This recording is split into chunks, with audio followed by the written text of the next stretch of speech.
Hai, Assalamualaikum warahmatullahi wabarakatuh. Selamat pagi teman-teman. Semoga kita semua ada dalam lindungan Allah SWT, ada dalam nikmat iman dan nikmat Islam.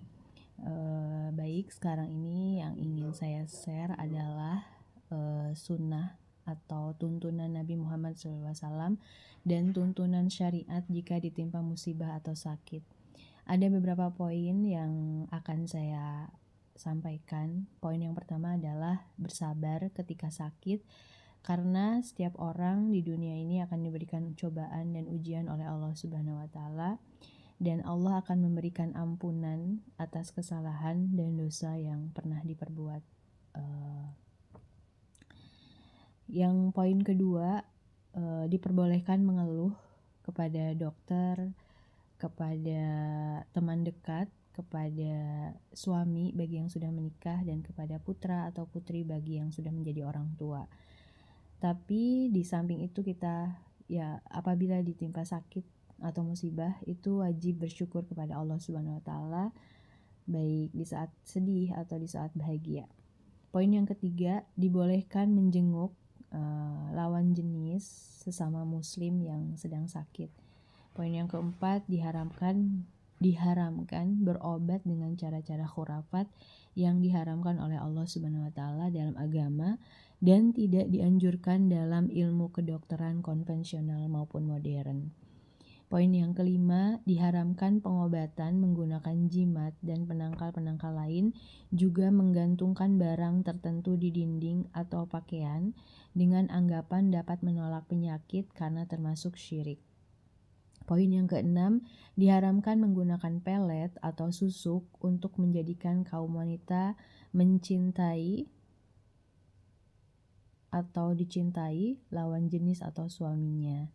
Kemudian yang ketujuh, dibolehkan menjenguk kepada non-muslim meskipun sesama jenis, sesama gender yang sedang sakit.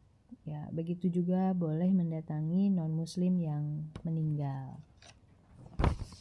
Kemudian yang kedelapan, tuntunan Rasulullah SAW untuk berobat saat sakit disertai keyakinan kepada Allah SWT yang mengizinkan sembuh. Yang kesembilan, jumhur ulama membolehkan berobat dengan bahan haram seperti khamar, babi, dan sebagainya apabila dalam jumlah sedikit dan dalam keadaan terpaksa atau tidak ada alternatif lain. Yang ke-10, diperbolehkan wanita Islam berobat kepada dokter pria, dan dokter pria boleh melihat aurat pasiennya apabila keadaan darurat dan tidak ada dokter lain yang mampu mengobati. Begitu juga dokter wanita boleh mengobati pasien pria dan melihat aurat pasiennya.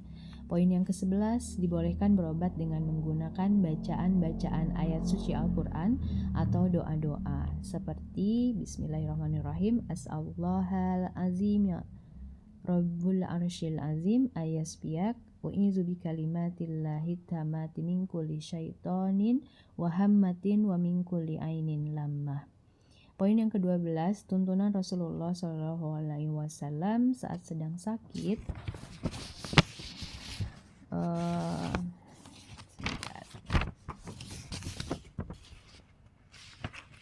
Letakkan tangan kanan pada bagian tubuh yang dirasa sakit, lalu membaca bismillah 7 kali, lalu membaca doa A'udzubillahi minasyaitonirrajim, A'udzu bi'izzatillahi wa qudratihi min syarri ma ajidu wa uhadzir.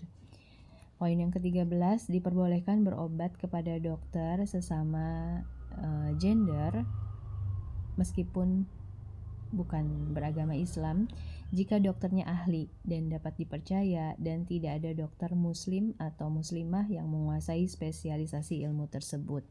Poin yang ke-14, disunatkan untuk memperbanyak mengingat kematian diri sendiri dan memperbanyak persiapan untuk menghadapi kematian sesuai batas maksimal kemampuan diri.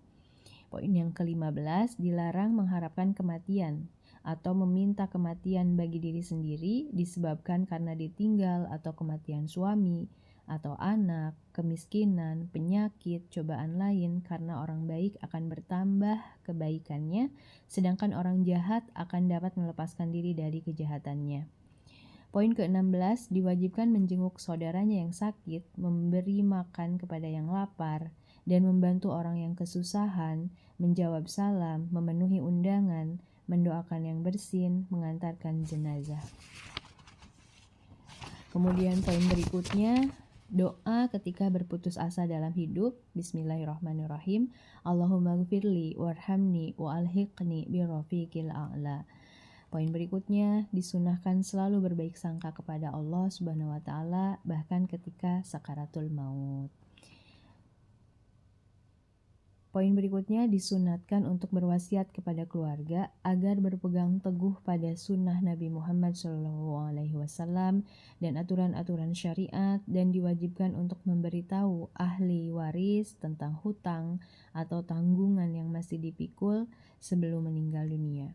Poin berikutnya, tidak disunahkan untuk menuntun bacaan la ilaha illallah pada telinga orang yang hendak meninggal dunia apabila keadaannya sudah koma atau tidak mampu diajak berbicara. La ilaha illallah dituntunkan kepada orang di ambang kematian yang belum pernah mengucapkan kalimat syahadat dan masih mampu diajak berbicara. Poin berikutnya, tuntunan Rasulullah SAW untuk menghadapkan orang yang diambang kematian wajahnya ke arah kiblat, kemudian meletakkan bagian kanan tubuhnya di sebelah bawah, juga membacakan surat Yasin supaya diringankan proses kematiannya. Poin berikutnya, tuntunan Rasulullah SAW untuk mendoakan orang yang diambang kematian. Bismillahirrahmanirrahim. Allahumma gfirli, kemudian sebutkan nama, warfa darajatahu fil mahdiyaina wakhlufhu fi aqibihi fil ghabirina waghfir lana walahu ya rabbal alamin wabsah lahu fi qabrihi wa nawwir lahu fihi. Poin berikutnya, tuntunan Nabi Muhammad SAW untuk menutup tubuh jenazah dengan kain agar tidak terlihat oleh yang bukan mahram, disegerakan dimandikan, disolatkan, dan disiapkan pemakamannya sebelum baunya berubah. Poin berikutnya, tuntunan Rasulullah SAW untuk membayarkan hutang jenazah sebelum disolatkan. Apabila orang mampu dari harta peninggalannya, apabila tidak mampu dari baitul mal. Poin berikutnya, jumhur ulama membolehkan menangisi kematian dengan tidak berteriak dan menjerit-jerit. Akan tetapi Rasulullah SAW menuntunkan untuk bertakwa kepada Allah dan bersabar. Misalnya dengan berzikir, dengan beristighfar, ya. Kemudian poin berikutnya, Rasulullah SAW melarang berteriak-teriak, melarang mencukur rambut, melarang merobek-robek baju ketika mendapat musibah. Poin berikutnya, tuntunan Rasulullah SAW untuk berkabung atas kematian anggota keluarga maksimal 3 hari selama tidak dilarang oleh suami apabila sudah menikah. Kemudian atas kematian suami selama 4 bulan 10 hari, tidak boleh memakai pakaian jadi, tidak memakai celak, tidak memakai wewangian, mungkin kalau untuk zaman sekarang make up, ya. Tidak memakai kutek dan tidak menyisir kecuali dalam keadaan suci. Dan poin yang terakhir, tuntunan Rasulullah SAW untuk membuatkan atau membawakan makanan bagi kerabat atau tetangga yang ditinggal mati oleh anggota keluarganya atau yang tengah ditimpa musibah atau bencana alam. Semoga sharing video saya bermanfaat dan menjadi pahala jariah khususnya bagi saya, dan bisa menjadi penyemangat untuk diamalkan oleh kita semua. Wabillahi taufiq wal hidayah. Wassalamualaikum warahmatullahi wabarakatuh.